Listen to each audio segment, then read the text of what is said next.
bienvenue dans ce nouveau vlogmas que je tourne en ce 22 décembre, que vous aurez donc le 23. Voilà, on est dimanche matin, je vous ai pas pris trop ce matin. Qu'est-ce que j'ai fait ce matin? Je me suis réveillée tôt, j'ai lu mon manga dont je vous parle tout à l'heure, qui était pas mal. Je pense que je l'avais déjà lu en fait, c'est une relecture mais c'était très vague. C'est un manga que j'ai pris à la bibliothèque, bref. J'ai fait un petit changement de programme ce matin, j'ai décidé, parce que j'ai pas du tout avancé d'une cette semaine, petite flemme de lecture de Pavas en cette fin de décembre, je pense.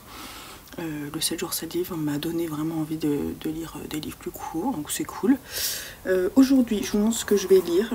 J'ai commencé, mais juste la préface de Ring Shout de P. Djeli Clark, et je suis très contente de pouvoir le lire. Donc là, je lis dans le cadre du challenge de la crypte, voilà. Ce matin, je me suis réveillée, il était 6 h, j'ai avancé Apostasie, ça me donne envie de le terminer. Et en plus, je voudrais le terminer bientôt parce que la semaine prochaine, c'est la semaine de Noël. Et j'aimerais bien lire la romance de Noël que j'ai achetée en e-book de Zoé Brisby. La fille qui ne met pas Noël, je crois. Je vous mets la petite affiche ici. Voilà. Donc, et puis j'ai envie de lire Apostasie parce que c'est vraiment très très bien. Donc voilà. J'ai avancé un peu le recueil maudit. Et celui que j'ai aussi en cours, c'est Comme un roman de Daniel Pénac, que j'aimerais bien aussi lire la semaine prochaine. Terminer la semaine prochaine, ce serait cool. Donc ça, c'était pour vous parler un petit peu de mes lectures en cours. Voilà. Et j'ai décidé de mettre Dune, d'essayer de mettre Dune en audio aussi un peu, et peut-être d'alterner avec la lecture papier. Voilà, mais d'abord, je dois terminer l'écoute d'un des cobayes que je préfère le moins. Il me reste une demi-heure. Là, je vais m'occuper du linge, tout ça, donc je pense que je vais l'écouter. Je vais faire un peu de cuisine aussi, parce que là, je vais commencer à préparer la crème pour les truffes. Je vais voir aussi la recette des mendiants, et il voulait que je fasse des roulés à la cannelle. Donc, faut que je commence aussi voir. J'ai envie de faire ça un petit peu ce matin. Et puis, quand j'ai fini, je fais ça pendant 1 heure à peu près. Après, je fais un peu de couture, voilà, pour terminer ma matinée, parce que j'ai des coutures à terminer, voilà. Mais pas énormément, donc ça va être cool. Donc, je vais vous reprendre un petit peu plus tard pour vous parler du calendrier, de la consigne d'hier, et peut-être qu'il y aura la consigne d'aujourd'hui qui sera sortie, je vais voir.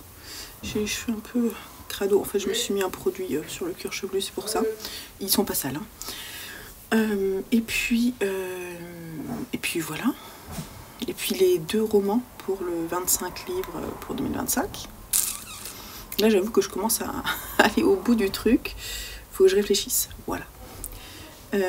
Et puis ce matin j'ai pas mal avancé sur mon calendrier, sur mon agenda, mon carnet de lecture. J'ai notamment noté les romans historiques dans ma palle.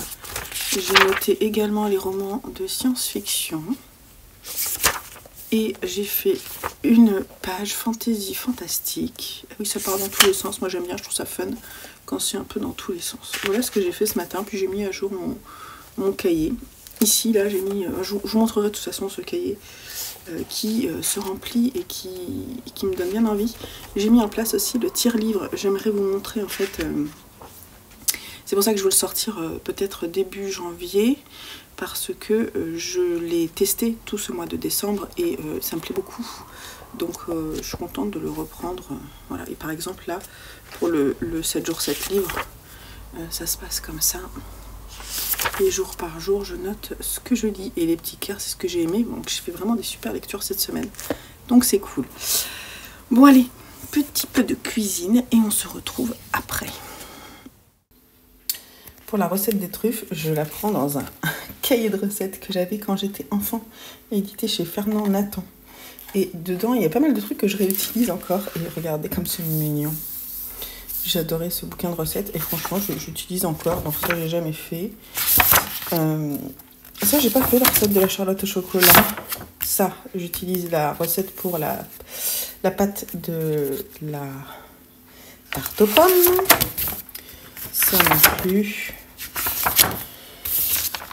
Il y a des recettes que je ne ferai pas, hein. Mais par exemple les petits sablés aussi j'utilise. On va en faire. Là regardez, ça c'est mon 4 quarts au chocolat. Vous avez vu la tronche du truc, tellement il est dégueulasse et abîmé.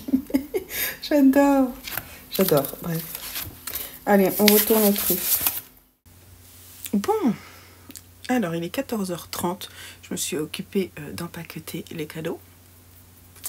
Les derniers faits main notamment. J'ai aussi fait le montage de la vidéo précédente.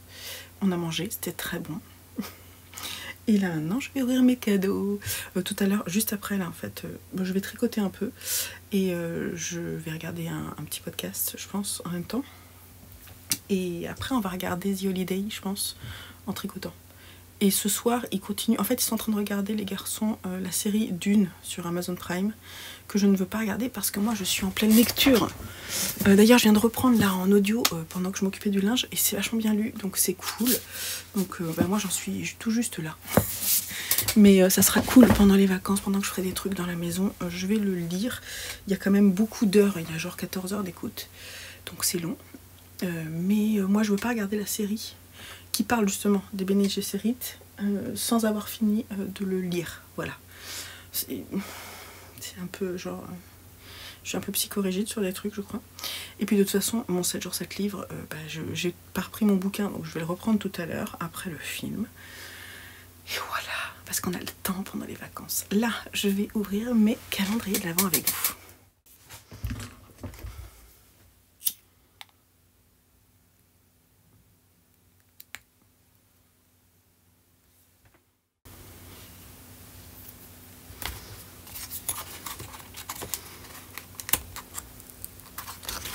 Petit rouge-gorge, trop mignon. Ah, je vais prendre celui du 24, ça me fait trop rire parce que je suis complètement à l'envers.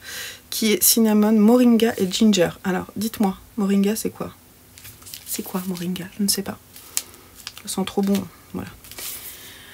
Le prince aux petits pois.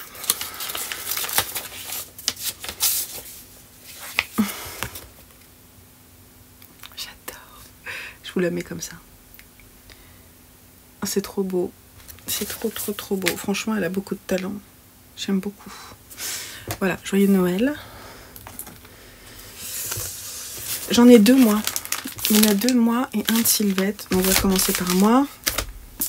Je regarde pas parce que le titre se voit quasiment.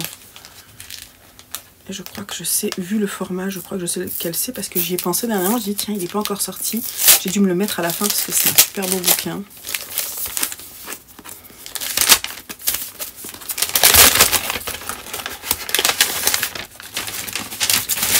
Ah, je suis trop contente.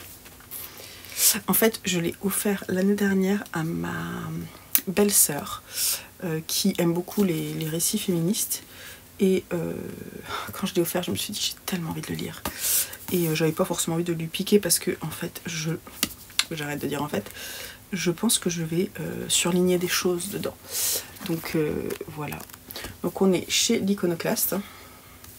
Et c'est l'Odyssée des femmes de Muriel Zack. Une relecture féministe des mythes. Je suis trop contente. J'ai très envie de le lire. Il sera lu en 2025, c'est sûr. Ma chère Sylvette.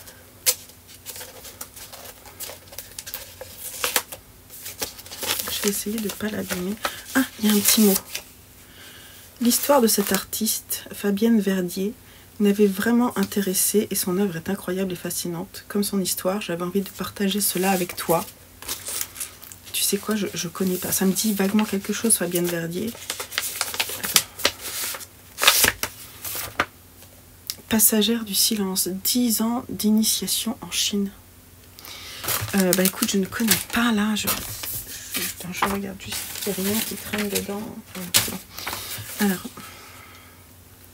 tout quitter du jour au lendemain pour aller chercher seul au fin fond de la Chine communiste les secrets oubliés de l'art antique chinois, était-ce bien raisonnable? Fabienne Verdier ne s'est pas posé la question. En ce début des années 1980, la jeune et brillante étudiante des Beaux-Arts se retrouve dans la province de Sichuan, dans une école artistique régie par le parti, déterminée à affronter tous les obstacles. La langue et la méfiance des Chinois, la promiscuité, la misère et la saleté ambiante, la maladie et le système inquisitorial de l'administration. De cette expérience unique sont nés un vrai récit d'aventure et une œuvre personnelle fascinante qui marie l'inspiration orientale à l'art contemporain. Bah écoute, je vais découvrir tout là. Et à l'intérieur, il y a un petit dossier en photo sur son œuvre et son expérience. Écoute, je vais découvrir avec beaucoup d'intérêt, surtout si tu me dis que toi ça t'a plu. C'est... voilà. Trop beau. Bref, très intéressant, je mets ça là-dedans. Merci. Et ça, je sais ce que c'est. Ça, c'est un beau cadeau. C'est un très très beau cadeau que je me fais. En même temps, on s'approche de Noël. Hein. Vous êtes prêts?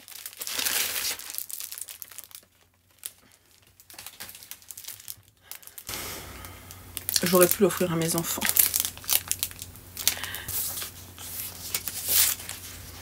Regardez-moi cette beauté, vous n'êtes pas prêts dedans. Alors donc je tiens à dire que c'est les éditions Minalima. Depuis longtemps elles me font de l'œil, elles m'attirent, elles me disent oh, viens voir comment on est. Et donc c'est Gabrielle Suzanne Barbeau de Villeneuve qui a illustré et animé La Belle et la Bête. Voilà. Donc il y a plein de choses.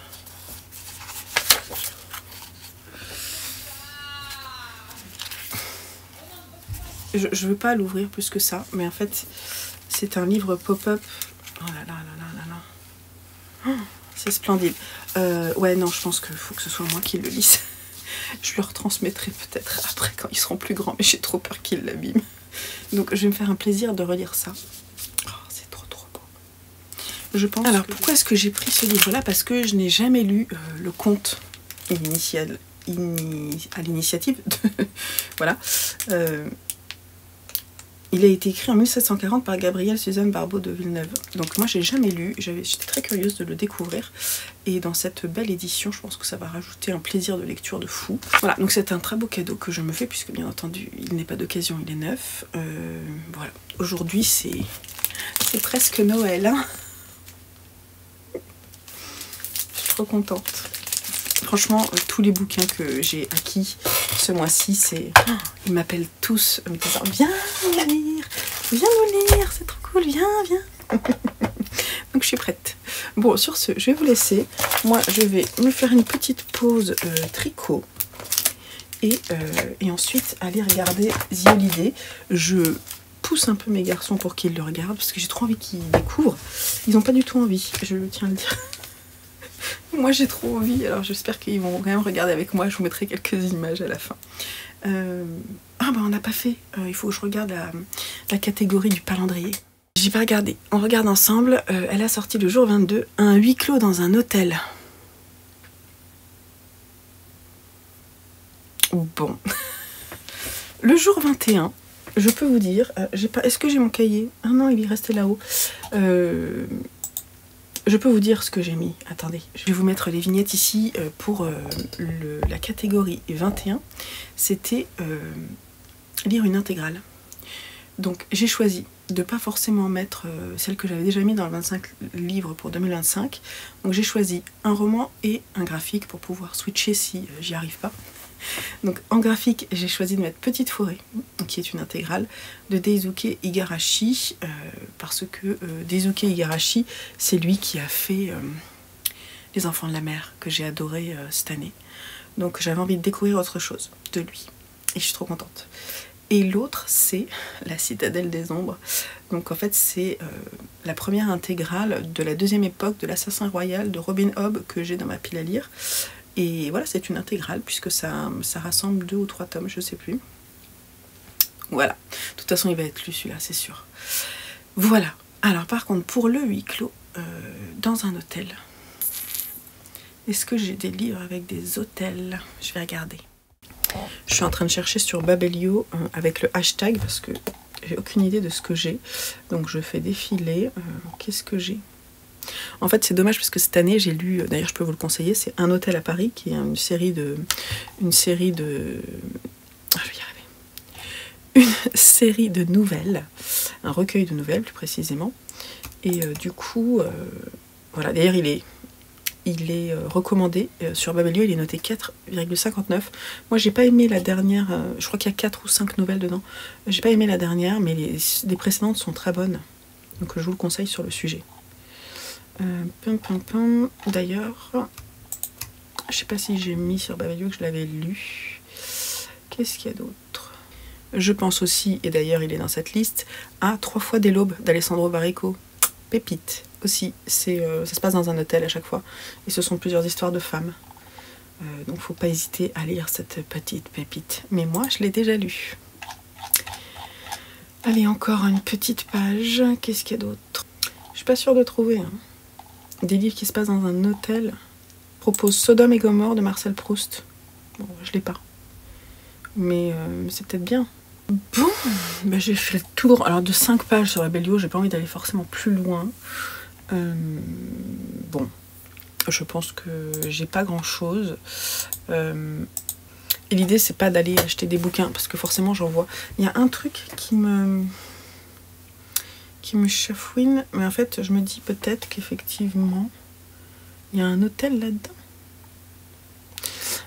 Il propose L'Idiot de Dostoïevski, mais ça fait longtemps que je l'ai pas lu. Mais je pense pas qu'il y ait de huis clos. C'est pas un huis clos. Donc, bref.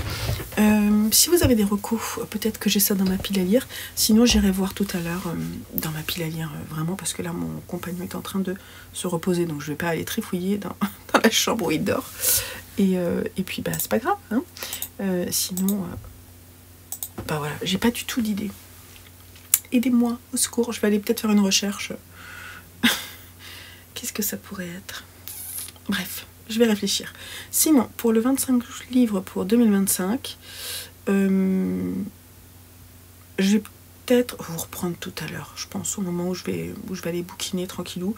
Il fera nuit, mais c'est pas très grave, on en reparle tout à l'heure, parce que là, j'ai besoin d'avoir les livres devant moi. Et peut-être que ça va travailler dans ma tête, que je vais trouver pour l'hôtel.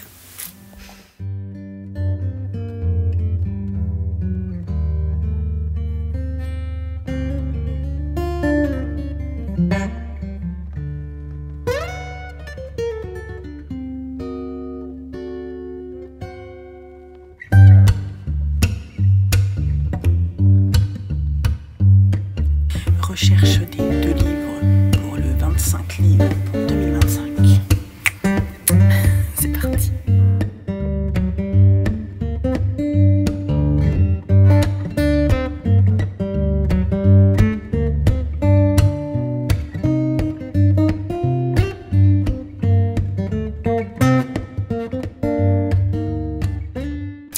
J'ai envie de mettre Mrs. Dalloway de Virginia Woolf parce que je veux découvrir la plume de Virginia Woolf. Donc je pense que c'est bien. Puis j'adore cette couverture, elle est splendide. J'ai décidé de mettre Un été prodigue de Barbara Kingsolver chez Rivage Poche parce que déjà je trouve cette couverture splendide et que je vais certainement le lire cette année puisqu'on va faire une exploration de la littérature du terroir et qu'il est catégorisé comme tel. Voilà, donc ça va me pousser à le sortir. C'est écrit tout petit, je trouve, mais c'est pas grave. Voilà, donc les 2 qui rejoignent sont Virginia Woolf et Barbara Kingsolver, qui sont des livres qui me font un petit peu peur, j'avoue. Alors là, au moment où je vous parle, je suis en train d'essayer de trouver le huis clos dans un hôtel. C'est très... j'en parlais avec mon compagnon, il disait que c'est très très particulier, que ça va être une enquête genre 10 petits nègres... Ça va être certainement un Agatha Christie ou quelque chose comme ça. Donc j'étais en train de regarder mes polars. Et vous allez m'aider parce que moi je ne l'ai pas lu. J'ai lu le premier tome. C'était lequel? Le Cri, ouais. C'est le Cri que j'ai lu. Et donc le complot, je me dis que peut-être il y a une histoire d'hôtel. Regardez cette couverture là, vous voyez rien. Vous voyez cette couverture là? C'est pas un hôtel là qui est en haut de la falaise? Donc si vous l'avez lu, dites-moi s'il vous plaît, help me en commentaire, dites-moi. Voilà. Non plus. J'ai rien à voir. Hein. La saignée. Non plus. Seul le silence. Non plus. Bon. De toute façon, je vais pas avoir trop le choix. Donc je vais aller voir dans les commentaires, tiens, et je vous reprends après, voir s'il y a des personnes qui ont des bonnes idées. Tout le monde parle de Shining dans les... Je suis en train de penser à ça. Asseyez-vous, n'ayez pas peur, il reste de la place là au fond près de la cheminée. Nanana, nanana.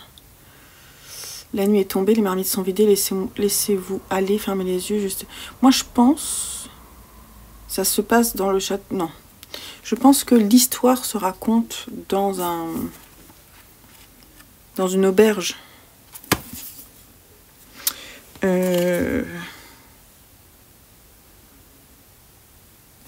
Mais l'histoire va se passer ailleurs, quoi. C'est ça le problème.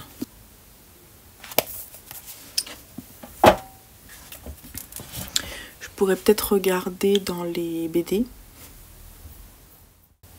Bon, bah, je sèche. Je vais attendre de voir s'il y en a qui ont d'autres idées. Sinon, je voulais vous parler des derniers livres lus. Alors, dans l'ordre, La déchéance d'un homme, le tome 1.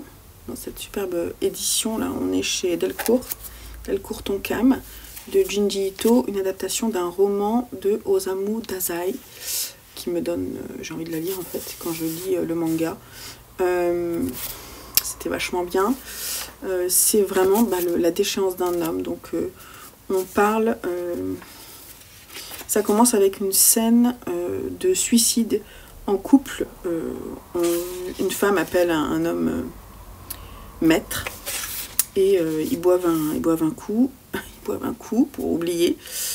Lui crache du sang et elle, avec un visage à la Junji Ito, a décidé de mourir avec lui. Donc ils sont à deux doigts de... Enfin voilà, ils sont en train de se jeter dans l'eau. Et il va, au moment de ce suicide, se rappeler son enfance, la façon dont il a été victime de violences sexuelles, notamment de la part de certains adultes. Il a toujours été très mal à l'aise dans sa peau, donc il a toujours fait l'andouille, le bouffon, comme il dit, et en fait il a toujours joué ce rôle-là, et ça lui a toujours posé problème qu'on abuse de lui, et puis surtout qu'on comprenne qu'il jouait un jeu. Donc ça raconte un peu toutes ces relations toxiques qu'il a pu avoir avec certains gamins. On a le dessin de Junji Ito toujours effrayant, donc là on est vraiment dans l'enfance. On va le voir grandir sur ce premier tome, on le voit avec ses histoires, avec ses sœurs. Il y a eu des meurtres en fait dans sa vie personnelle, puis ses mésaventures. En fait, il a toujours été un petit peu perdu, donc il s'est rattrapé. Il n'a jamais eu vraiment de grandes convictions, de grandes envies de faire quelque chose, mais il a un peu flotté dans la vie jusqu'à, je sais pas, pouvoir s'effacer. En fait, c'est vraiment l'histoire d'un homme qui est totalement dépressif et qui trouve des... Voilà, donc on raconte sa vie. Donc là, c'est lui. En plus, il était très beau, donc il plaisait beaucoup aux femmes. Et derrière, on a l'image qui le hante de lui-même, quoi. Un peu à la façon d'Oscar Wilde, vous voyez. L'image qu'il a n'est pas ce qu'il éprouve dans sa tête. Et c'était vraiment très très chouette. J'ai envie de lire la suite. Je vous le conseille si vous ne connaissez pas. C'est en 3 volumes. Ensuite, j'ai lu Encabané de Gabriel Filtoshiba chez Folio, qui est donc le premier tome de 3. Il y a 3 volumes, je crois. C'est un très court récit qui est illustré. Je vais essayer de vous montrer de la main de l'autrice, je pense. Et qui raconte l'histoire de cette jeune femme Anouk, qui vivait dans la ville de Montréal et qui décide en fait de partir loin de toute cette ville qu'elle ne supporte plus, de tout ce monde qu'elle trouve à la dérive d'un point de vue notamment réchauffement climatique, atteinte en fait de la nature. Donc elle décide d'aller s'isoler toute seule dans une cabane, dans une maison dans la région de Kamouraska. Voilà. Et donc elle est en plein milieu de l'hiver. C'est une cabane qui est vraiment comme sur l'image, vous voyez, il n'y a rien. Elle peut juste se faire un feu de cheminée, mais pour ça il faut qu'elle coupe du bois, etc.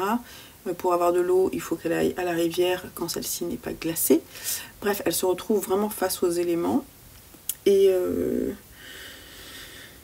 c'est vraiment une femme, pour moi le personnage, c'était une lecture plutôt sympathique, mais le personnage était assez désagréable pour moi. J'ai pas trop apprécié ses convictions, puisque elle est sans cesse en train de fuir.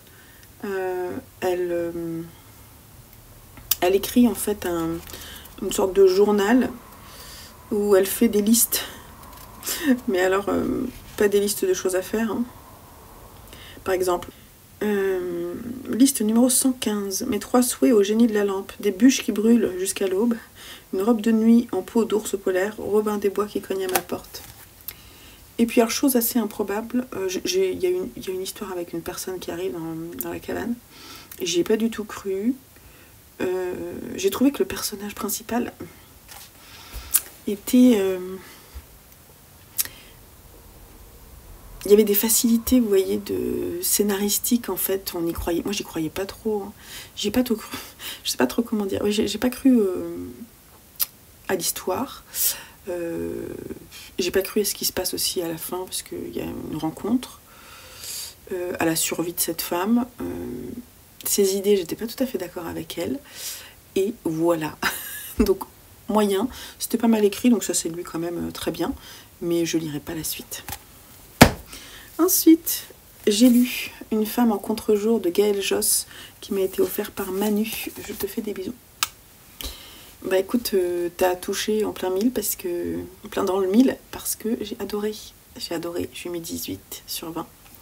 C'est un coup de cœur à nouveau avec la plume de Gaël Josse que je lis pour la 3e fois.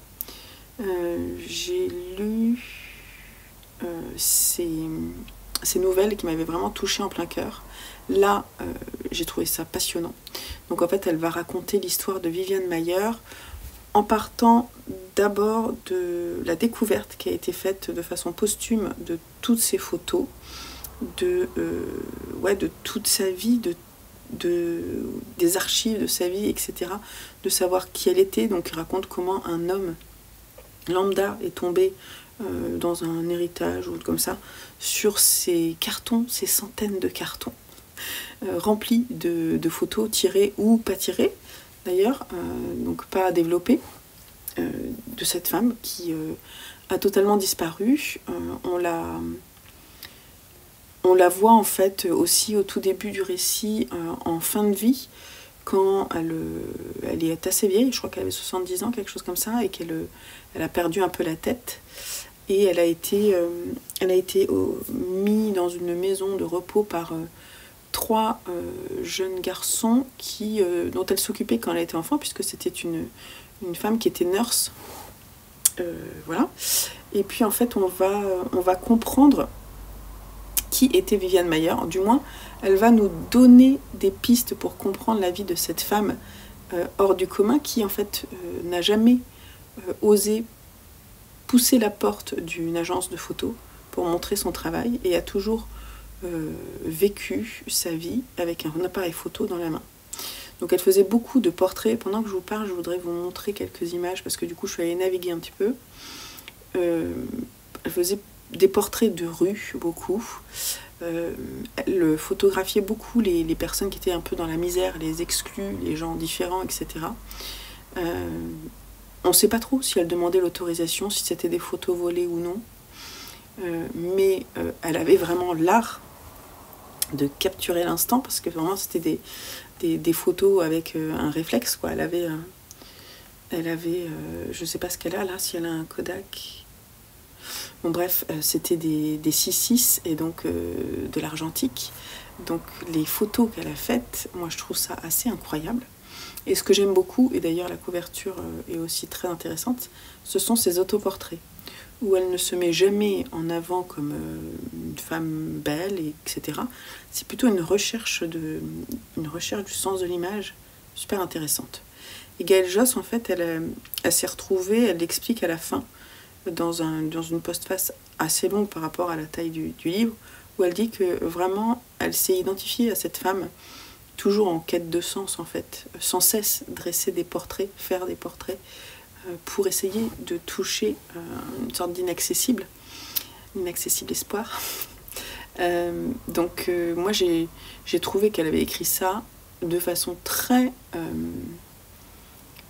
de façon assez parfaite, parce que tout en retenue, en nous donnant des informations avec des présupposés, sans forcément dire que c'était totalement réaliste. Parfois elle nous fait des apartés à nous en tant que lecteurs pour nous dire attention, je vous raconte une histoire, je ne sais pas trop si vraiment ça s'est passé comme ça, mais en fonction des archives qu'on a pu récupérer, on estime que c'est le cas. Elle va remonter jusqu'à la grand-mère de Viviane Maier, de son histoire en France, à New York, qui était cette femme, comment est-ce qu'elles ont été mères, voilà, et les problèmes psychologiques, etc., leurs histoires d'amour, tout ça. Et c'était passionnant, c'était vraiment passionnant, j'ai adoré la lecture. Voilà, c'est une petite pépite. Pépite. Je sais pas comment faire pour dire que j'ai adoré. J'ai adoré. Je vous recommande, c'était vraiment génial. En plus, moi, comme la photographie me parle bien, bah, du coup, voilà, ça a bien marché. Et puis, j'ai lu Snow Illusion de Ikori Ando, édité chez Komiku, qui est un manga, je pense que je l'ai déjà lu, mais que je l'avais oublié. Un manga fantastique. Une histoire une romance fantastique, un peu horrifique, mais pas tant que ça, un peu horrifique. Il y a des moments un peu flippants. On est un peu dans le paranormal, vous voyez. On suit cette jeune femme avec son parapluie rouge, qui n'apparaît que quand la neige tombe, qui tombe amoureuse et qui, quand elle est trompée, disparaît avec la neige. Bref, elle vit des histoires d'amour, elle est souvent déçue et du coup, ensuite elle disparaît et souvent on l'oublie. Et il y a un homme qui la suit et qui la cherche et on va savoir qui c'est. C'est un one-shot, c'est une histoire qui est franchement plutôt sympa à lire. Bon, c'est pas inoubliable hein, puisque je l'ai oublié, mais je vous le conseille quand même. Voilà. Donc c'était plutôt chouette. Bon, et ben je vais retourner moi à mes lectures. Je suis un peu déçue de ne pas avoir trouvé mon livre. Donc si vous avez des suggestions de huis clos dans des hôtels, peut-être que j'ai ça en stock. Et voilà, donc je vous laisse. Ah non, je suis pas en train de ranger correctement, donc je vais vous laisser et je vais ranger. Je vais aller bouquiner parce que j'ai pas commencé Ring Shout, donc c'est pas grave. Par contre, oui, j'ai oublié de vous dire que j'ai fini. Comment il s'appelle? Cédric, c'est ça? De Cobaye, le Cobaye Cédric. Et que du coup j'ai mis dans mes oreilles Dune. Mais pour Cobaye, je voudrais vous en parler la prochaine fois, je pense. Parce que là, j'ai pas envie. Voilà, j'ai envie de me poser. Donc je vais vous laisser là et on se retrouve très vite. En fait, on est le 22, donc cette vidéo sortira le 23. Est-ce que je vous en fais une autre après? Je sais pas. J'ai noté des trucs dans mon agenda, mais je sais plus sous quelle forme. Donc vous verrez, mais vous allez avoir des vidéos avant la fin de l'année, ça c'est sûr, parce que j'ai encore des choses à vous dire. Bah oui. Vous croyez que j'allais vous laisser comme ça? Bah non. Bon allez, je vous fais des bisous. Profitez bien des fêtes si vous n'avez plus le loisir de regarder cette vidéo. Je vous fais des gros bisous, passez des bonnes fêtes de fin d'année en famille, avec vos amis, etc. Si vous êtes seul, courage, prenez soin de vous, faites-vous des petits plaisirs, prenez un bon bouquin, regardez un bon film, prenez une petite coupe de champagne ou un petit jus et voilà, et bon courage à vous. Et moi je vous fais des gros bisous et puis n'hésitez pas si vous avez des idées et puis on se retrouve très vite pour vous partager plein d'idées pour la fin de l'année. Je vous fais des gros bisous. Bye bye. Bon, ça passe pas trop avec moi. Je crois que je vais pas le lire. Ouais, l'écriture me plaît pas plus que ça. J'ai du mal à rentrer dedans, j'arrive pas à me fixer. Ok, donc c'est pas grave, je vais le laisser de côté. Je pense que je vais lire Apostasie. Tenter de finir Apostasie, pourquoi pas. Par contre, je crois qu'il me reste 3 heures de lecture, ça fait beaucoup, mais j'ai terriblement envie de le finir. Je crois que je vais plutôt passer à ça. De toute façon, il n'y a aucune obligation de lire quoi que ce soit. Et d'ailleurs, je suis en train de lire comme un roman de Daniel Pénac. On a tout à fait le droit de ne pas finir un livre. Et alors, de lire 3 pages et de se dire j'ai pas envie, on a le droit aussi. Donc, allez, Apostasie, c'est parti.